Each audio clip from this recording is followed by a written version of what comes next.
నరుడు భూమి మీదకి వచ్చేటప్పుడు ఏం తీసుకొని రాలేదు. ఒంటరిగానే ఏమీ లేనివాడిగా దిగంబరుడిగా వచ్చాడు. మరలా వెళ్ళేటప్పుడు అలాగే వెళ్ళిపోవాలి. ఈ లోకంలో మనం ఏమి సంపాదించినా, ధనము సంపాదించినా, ఆస్తులు సమకూర్చుకున్నా, బంగారం కొనుక్కున్నా, కొన్ని మేడలు కట్టించుకున్నా, కార్లు కొనుక్కున్నా, ఏదో ఒక దినమున అవన్నీ విడిచిపెట్టి వెళ్ళిపోవాల్సిందే.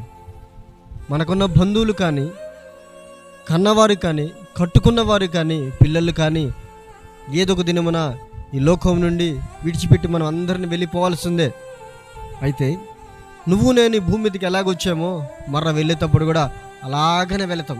ఏం తీసుకొని పోం మనం. బైబిల్ ఒక మాట ఉంటుంది, సామెతలు 27:1 ఒక మాట ఉంటుంది, రేపటి దినమును గురించి అతిశయపడకము, ఏ దినమును ఏమి సంభవించినో ఎవ్వరికి తెలియదు.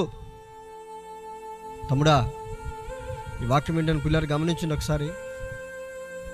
రేపు నాది ఏంటో విరవేగ మాకు, రేపు ఉందిలే చూద్దాంలే, ఎప్పుడు వాయిదలే మాకు.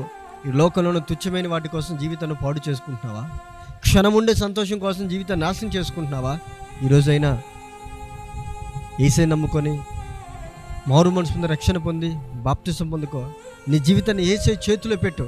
నీ జీవితమైనా నా జీవితమైనా ఆశీర్వాదకరంగా మారుతుంది. ఏ రోజు మనం మరణించినా తప్పక పరలోకం వెళ్ళిపోతాం నిరీక్షణ మనకు ఉంటుంది.